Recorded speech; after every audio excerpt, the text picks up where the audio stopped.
Hello and welcome to another episode of All Fired Up with Brandon Ramsey. We are here live on the Brandon Ramsey College Basketball Show YouTube channel, also on my Twitter feed as well at BRamseyKSR. So you can follow me there as well. Make sure you are subscribed if you're watching here on YouTube as well. Drop a like and feel free to jump into the comments section as we get through today's show. But what we're going to be doing today, a little bit different than our typical Wednesday live episodes. I'm just going to watch some of the film of Kentucky's win over Tennessee. Obviously took place last night in Knoxville, a 78-73 win for Kentucky. Full disclosure, I have already watched the film and done quite a bit of my breakdown, which you can follow on Twitter at BRamseyKSR, but just kind of take you through some of my process, and we're going to watch some of the game together. I at least want to watch the beginning of the game, like probably like the first segment of the first half and also the first segment of the second half. And then we might move on towards the end of the game from there to see some of the things that Kentucky might have been able to do better towards the end. Lance Asher, hello from Knoxville, Tennessee. Hey, Lance. Hope you're having some fun down there in Knoxville today. But I'm going to go ahead and share my screen here, make me a little smaller, make the game a little bigger. And we're going to take a look at some of the film here and Kentucky's big win. Obviously, they got off to a strong start. This first possession, though, resulted in a turnover, but I really want to focus on some of the defensive stuff from the Wildcats early on. I thought that Kentucky clearly came in with a great game plan. They're packing it in. They wanted to make the Volunteers shoot from outside, and boy, did they ever. They obviously got 45 of them up. But, here right away, you can see how Jackson Robinson goes underneath this this little down screen for Zakai Siegler. That's obviously what you want. You want to go underneath that and make him shoot this. Misses it, get a defense rebound. A great first possession if you are Kentucky's defense. Now you're flowing, obviously, back into the offensive side of the ball here. Tennessee makes it very difficult to run offense, mostly because of number 5 Ziegler on the ball and how disruptive he is. But they're going to contest every catch. They're going to make it really hard for you to run offense. Also, just obviously, Jackson Robinson's not a pure point guard, but look at where he's picking the ball up, where he's having to try to initiate offense from. We're well without outside of the scoring area. Heck, you're 5 feet from half court. But you get a little bit of a screen into an Iverson cut for Kobe Brea here. Tennessee seems to have some communication issues on this screen by Amari Williams. Okpara kind of steps up, but then that's Lanier who kind of gets hung up on the screen. They're not sure if they're supposed to switch it or not, and Brea ends up open, shot fake on the closeout, and nails the 3. So you're off to a pretty darn good start if you are Kentucky at this point. You got Zakai Ziegler to take a 3 on one side of the floor, and you got Kobe Brea to take a 3 for you on the other side. You're going to take that trade-off every day of the week. Again, I think that thinking back to the Vanderbilt game, Kentucky was just so much more locked in defensively to start this game. I know that Lamont Butler clearly was fighting through a shoulder issue against Vanderbilt, but he kind of fell asleep early defensively, gave up that 3 to Jason Edwards on a staggered down screen for Vanderbilt, then got beat the very next time on a back door. Kentucky was just much more locked in this game. This is one that was a little frustrating. Milicic is a good shooter. He ended up making 4 of them in this game, but there wasn't, to me, a clear plan on this ball screen. To me, you just switch it, especially if you run into the ball screen like that, just switch it. There's no reason why Robinson can't guard Milicic, and especially when you're playing down and underneath Ziegler, there's no reason why Almanor can't stay between him and the basket. But Kentucky gets a little hung up this time on the ball screen, and Milicic knocks in the 3. So we are all tied up. I thought Kentucky did a good job of sort of pressure releasing against Tennessee's defense throughout the game. It slowed down a little bit, I thought, late in the first half when Tennessee made their run. But for the most part, Kentucky was still able to function offensively, and especially to do that without a point guard was really, really impressive in Knoxville. Still some more good defensive possessions to come here for Kentucky. I believe this is one of them that got me pretty excited the first time through watching the film. Again, even just right here, this is the level of concentration and discipline that we've needed to see more of from Kentucky. And it's almost like that not having a point guard in the game Lamont Butler's an elite defender and brings some really good stuff on that end of the floor.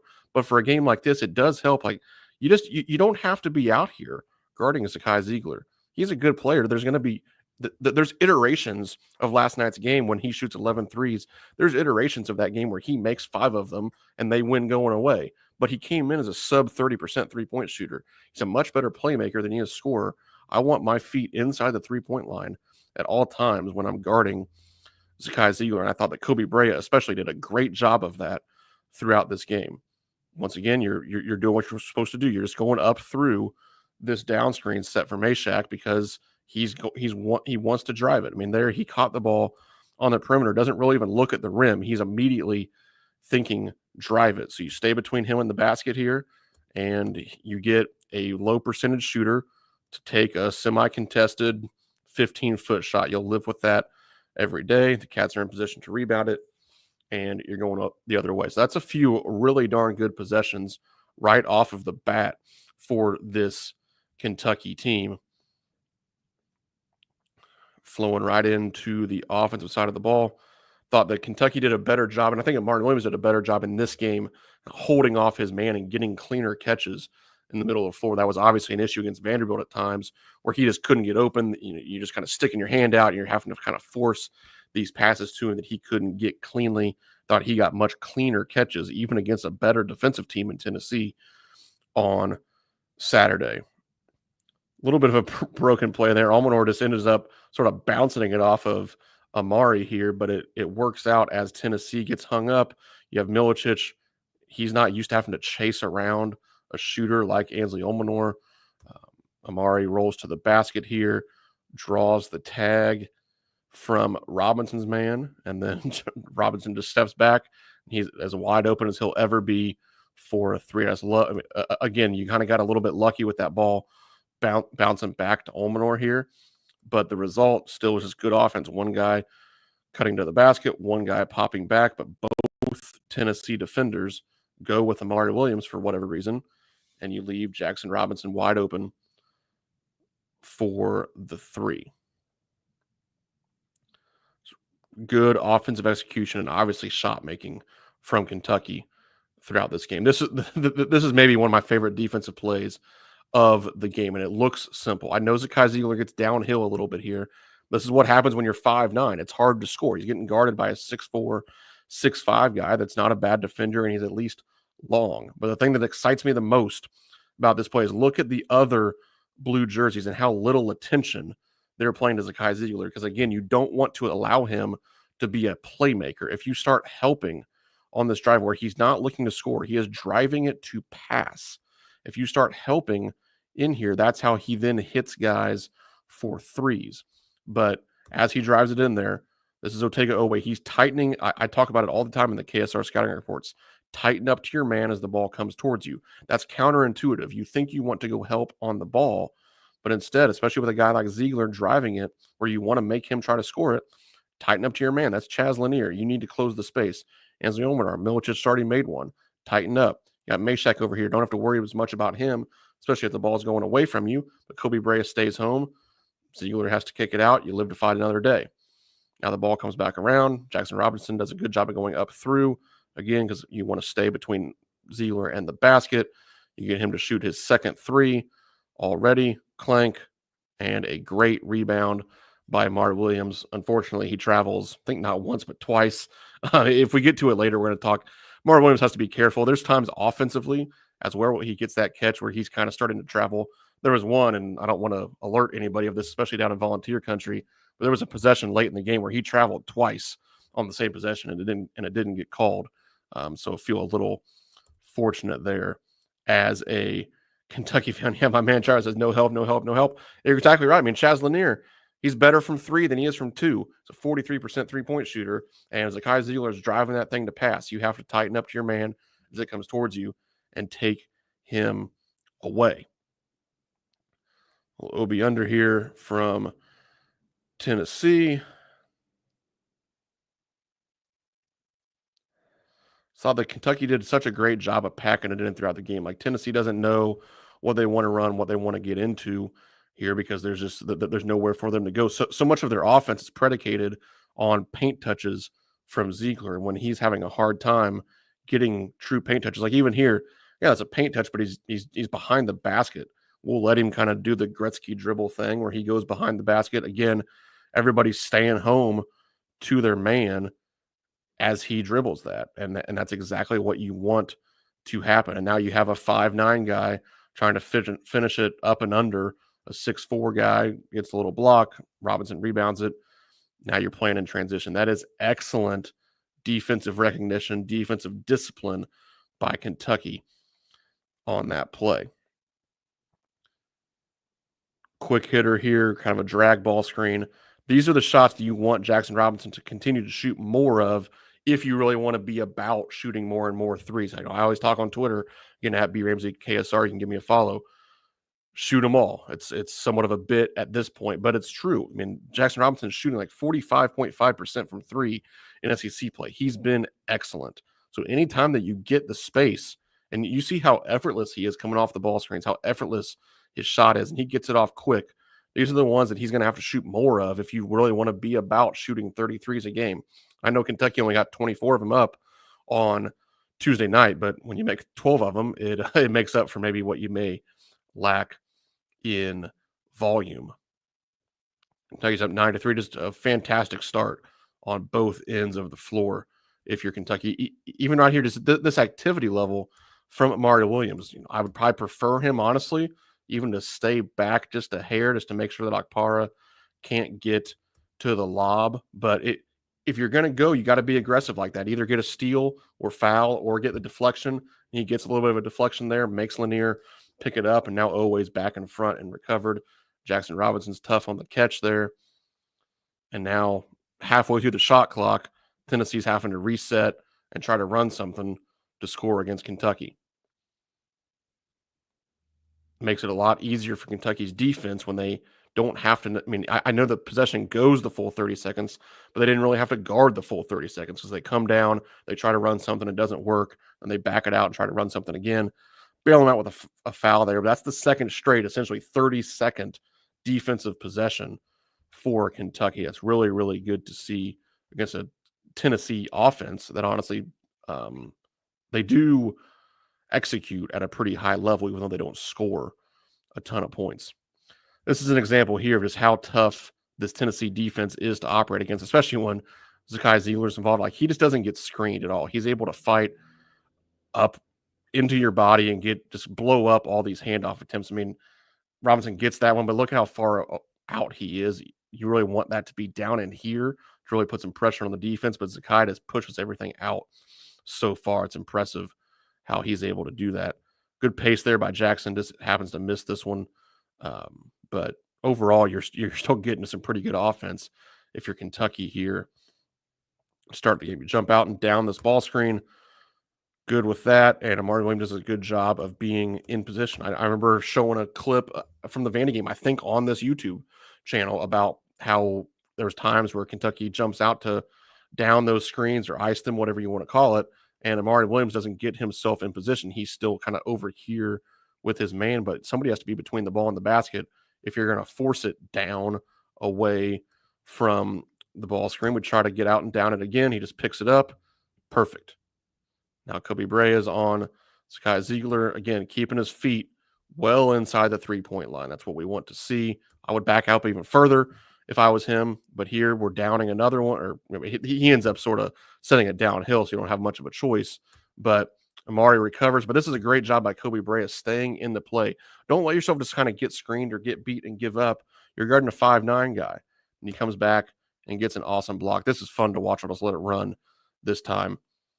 Such an improvement by Kobe Brea defensively. And then one more thing I want to point out on this. I talked about this on KS Board recently. There's a lot of people, myself certainly included, that have gotten on Amari Williams for his lack of rim protection at times. But just like I've said, adjustments don't happen in a vacuum. You have to understand that there is a give and a take for everything that you decide. So here on this play, like, could Amari Williams have been the one to slide over and either stop this drive, or could he have been the one to get up and contest this shot at the rim? Yes. But notice what he is doing. He's immediately boxing out Okpara. We spent an awful lot of time this season getting on these guys about giving up offensive rebounds, how they needed to be more physical, how they needed to be in position, how they needed to improve defensive rebounding. When Mario Williams is fourth in the darn country in defensive rebounding percentage per KenPom. So, yes, he could have been the one to block that shot, but guess what happens if he blocks the shot? He's down here with Brea, and Okpara is dunking this on the tip, or at least laying it up.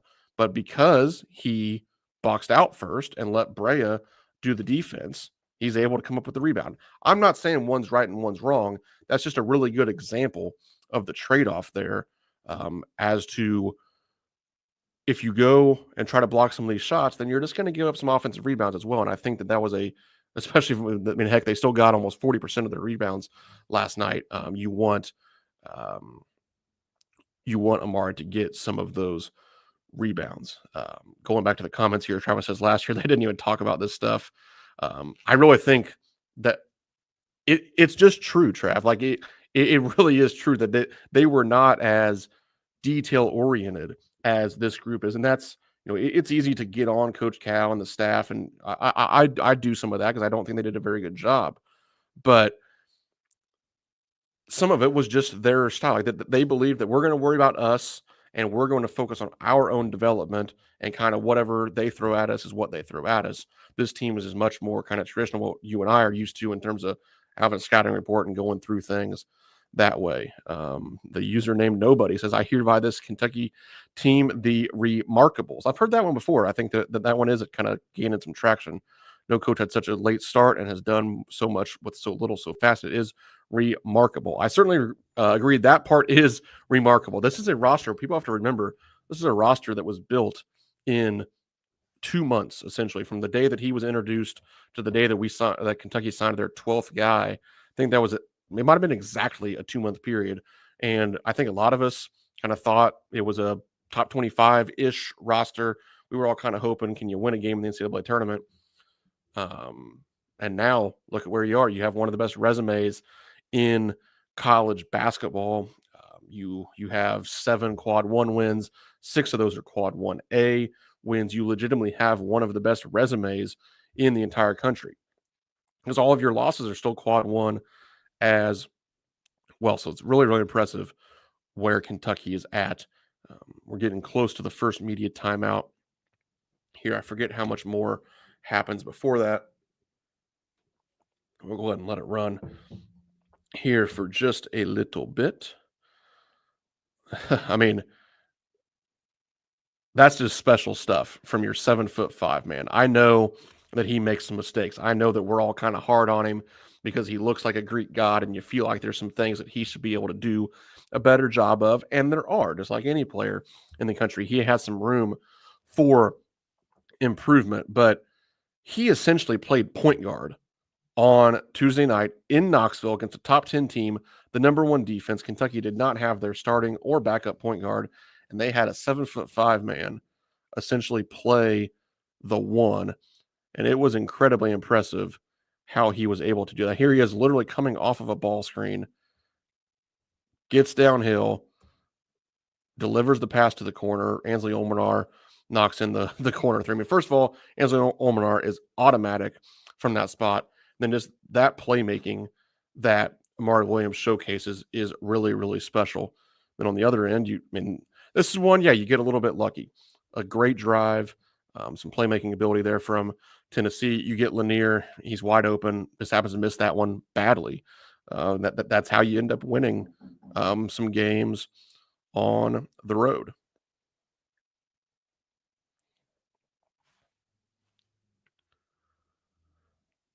That's a tough one there. Not much you can do. You just have to kind of stay within yourself a little bit more. You have Amari Williams. You can kind of see him there. Just throw that hip out. Tough one, but here it is, 12-4 at the first media timeout. Excellent, excellent start to the game for Kentucky. Now I want to fast forward here. We'll do the same thing, kind of watch the start of the second half, and then we'll get on up out of here. See what other nobody says. KenPom has Kentucky losing 4 more SEC games.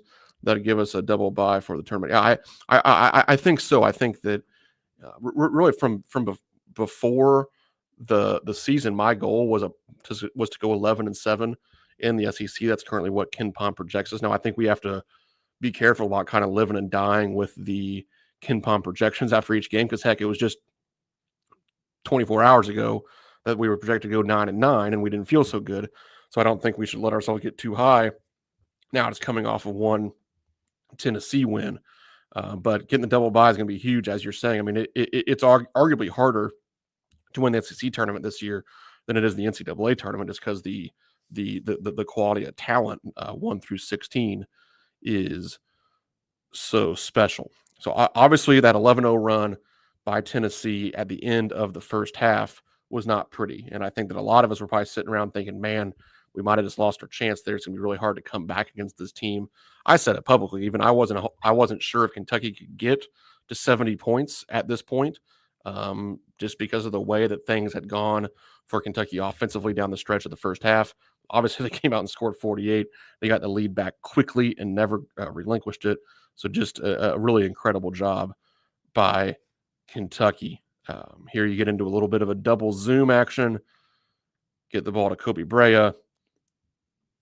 I mean, I'm not going to lie. I kind of wish that he would shoot it right there. Like, he has the room there to just pull up and shoot that. But I get it. He has some guys in his face. He goes ahead and pulls up for the 2. I would rather him shoot it from here, but hey, it went in. Not gonna give him too much crap for that. Kentucky gets back in transition. That Tennessee is going to push it fast some with Ziegler, and this is a great job of Oweh just having some urgency to get back and cut them off along the sideline there. Staggered away. That's how Tennessee starts a lot of their possessions. Once again, you're meeting Meshack. He wants to drive it more. Great defense by Kobe Brea. We don't come up with that one, but then Otega Oweh is there to jump the passing lane.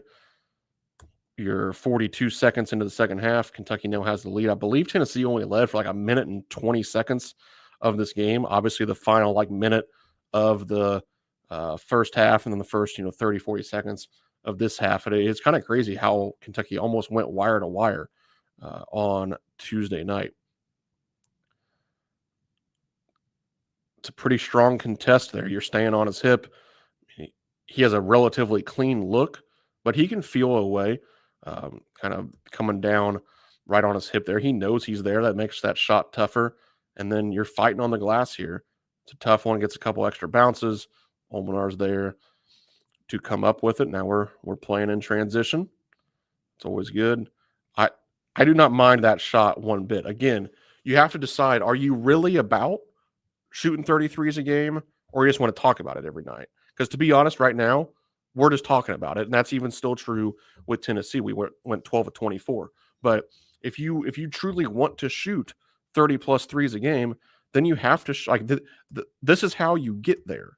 You're not going to get from 24 to 30 by executing more offense. Guys are too keyed up on taking away Robinson, on taking away Brea, now on taking away Ansley Olminar. You're not going to be able to just execute offense so well that you shoot 33s. You're going to have to shoot deeper ones, tougher ones in transition, quick ones. So if you hate this shot, that's fine, but I don't think you can hate that shot and be about shooting 33s a game. I'm just not sure that those two things really can jive together. From the Mark Pope Muse here in the comment section, do you think Pope looks to play J-Rob at the point more instead of forcing Perry? Yes, I think that's probably how you're going to see it for however long you're without Lamont Butler. We obviously saw that going back even to the Gonzaga game some, where he got some minutes. And then I believe the following game against Colgate, I believe it was, he does a good enough job. And especially, and I talked about this even before the Tennessee game, where in order to break the pressure and have some playmaking, yes, it's obviously important who the point guard is. But in the half court, Amari Williams is the point guard for this team. So I don't think you can get overly hung up on who dribbles the ball up the floor. As long as Robinson or Oweh or Brea or Travis Perry, whoever it may be, as long as those guys can break the pressure and get the ball into the half court and enter it to Amari Williams, at that point, everybody's essentially just playing offense. So I think that you will continue to see some more of those Jackson Robinson minutes. Travis Perry's fine. I think that you've seen that he can now give you some spot minutes, especially, I mean, he just missed making that three. I think we would all just feel differently about how he played if he would have got that one to go in. So yeah, I don't think you're done seeing Travis Perry, but I do think that you'll continue to see, and probably should continue to see, more Robinson on the ball. The SEC tournament will be better than the Sweet 16. We will have ranked teams on Wednesday, Thursday, and yeah, it's going to be a gauntlet for sure. I think it's also very important to play Brea and Ansley with the starters as much as possible. It obviously just makes those guys better. It can be tough sometimes to evaluate even the metrics and things like, on court, off court splits, all that sort of stuff, plus minus. It it can be tough to evaluate just how valuable backups are when a lot of times they're playing with some other backups. And now in a game like last night, you got to see how valuable Brea and Olminar are. I think what did they shoot combined? They were 7 of 11, or 7 of 10 actually, I think, from three last night combined, because they're getting to play with some of the other starters. And I do think that that's a very good point there from Mark Pope Muse on Twitter. All right, back to some live action here to finish some things up in today's film breakdown. Kentucky on the defensive end here. Let's see what we get.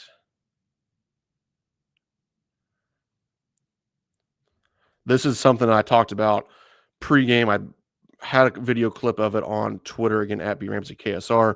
Talked about it in the scouting report. When Tennessee gets to their floppy action stuff, which they are very good at, they run it a lot. Chaz Lanier is excellent at curling these down screens into a shot, because Akpara especially is a very good lob threat. So you have to be careful if you're Amari Williams. Like, you can't show up here too much, because then Lanier can just catch it and throw it for the lob. Obviously, though, if you don't show enough and you have to chase Lanier off, then he can just kind of curl it into a shot, which you start to see happen here. Like, that's one that he's probably just going to pull up and shoot. But Kobe Brea does an excellent job of following the ball off of Zakai Ziegler, because, again, we're not worried about him on the perimeter. I'll show it again here live. Watch how Kobe Brea follows that ball right to Lanier. That gets him to give it up. And talk about a trade-off. You trade off a rhythm curl 15-foot jump shot for Chaz Lanier for what's still a semi-contested three-point shot for Zakai Ziegler. That's an excellent trade-off, and that is all from Kobe Brea's recognition. That's from his discipline, from his effort on that play that got Lanier to give it up, and that got Ziegler to take the three. Excellent defensive execution there from Kentucky. This is where, again, you were able to see Kentucky use Tennessee's pressure against them some at times, even with some limited ball handling in the game. You're obviously always going to be chasing Kobe Brea over the top of that zoom action. You get the handoff. We're still chasing. They end up, Ziegler fouls. He's essentially beat at this point, has to try to make a play, fouls him going to the basket.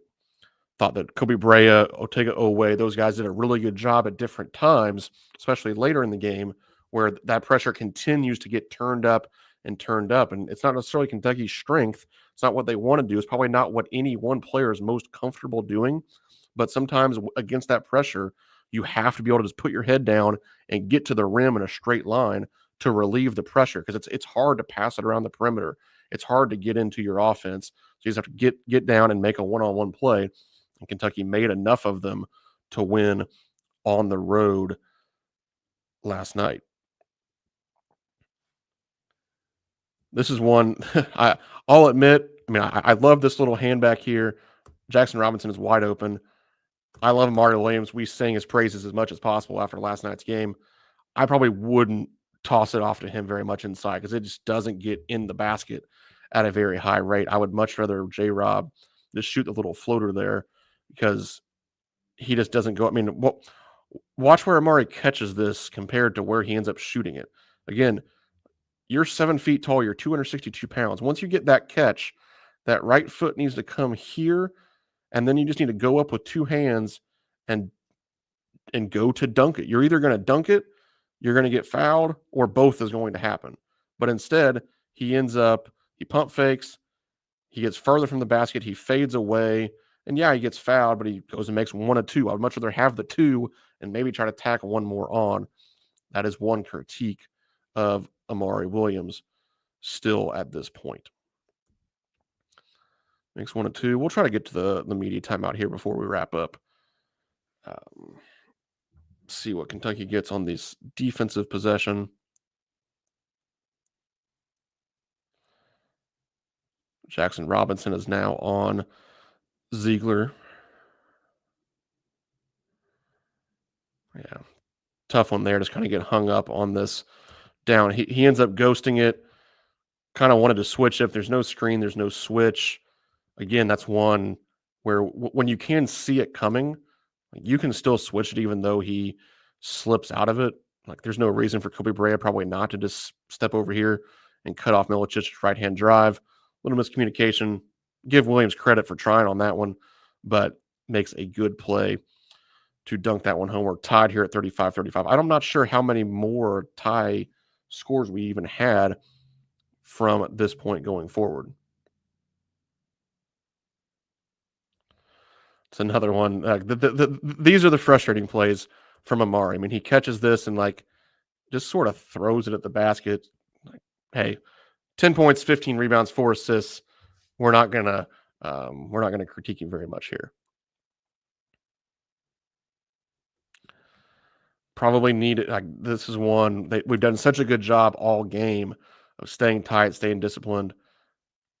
Get Jackson Robinson to down it here. Ziegler's in there. Finally, we do get caught staring at the ball a little bit if you're away. Probably fortunate that Milicic didn't get that one to fall. Great rebound by Amari Williams. And this is Kentucky's unselfishness right here. Watch this passing. Olmenar for 3, but it all starts. Well, it all starts right here. This is the most important part of transition right now. Defensive rebounding is the most important part of transition offense. And Kentucky needs to continue doing a better job. It can't just all be Amari Williams getting the defensive rebounds, but it's good that he gets a lot of them. Great cross-court pass there from Robinson to Owe. Owe attacks the closeout. Probably gets fouled, but finds Williams here. Williams, that driving, especially Owe along the baseline, that shrunk the defense down. That pulled them all down towards the rim level. Now you have Olmenar wide open from 3. He's making like 90 out of 100 of that shot right now. It seems like he's up to like 43, 44% shooting from 3 this season. Back on the defensive end here, downing the ball screens. And this positioning, it's just so much better than what it has been in terms of, look how ready Amari is. He's down in his stance. He's got his hands out, ready to keep him between the ball and the basket. And then most importantly, you have Jackson Robinson working to get back in front of the ball. Good physical there, straight up, gets him to miss, rebound it, right back into transition. Really good stretch there for Kentucky defensively. Man, it's another one. Like, if they're going to switch kind of under that, that needs to be a shot right there if you're Kobe Brea. But he's able to penetrate. Doesn't really get a piece of the paint, but does get in to the teeth of the defense a little bit. Now's where he sees he has the mismatch. Going to back him out, go a little one-on-one, shake and bake. It's a tough shot. Gets a little bit of a lucky bounce, goes in. Again, Kentucky's had some problems against Alabama, against Vanderbilt most recently, where there were some breaks that just didn't go their way, or they had that one stretch sort of in winning time, whether it was when it was 81-81 late against Alabama, or whether it was when you're up 1 with like 2.5 minutes to go against Vandy, and you just don't make the plays to win the game. Shots like that by Kobe Brea, those are the shots that win games against really good teams on the road. You can't feel sorry when those happen to fall in, because it all certainly evens out over time. Kentucky's had some not go in like that. You finally get one to go in. It's a big part of winning at a place like Tennessee. Another one, you want to talk about getting Kobe Brea more threes, man. It's like 3 on this film breakdown where maybe could have got it off, especially because you just made one.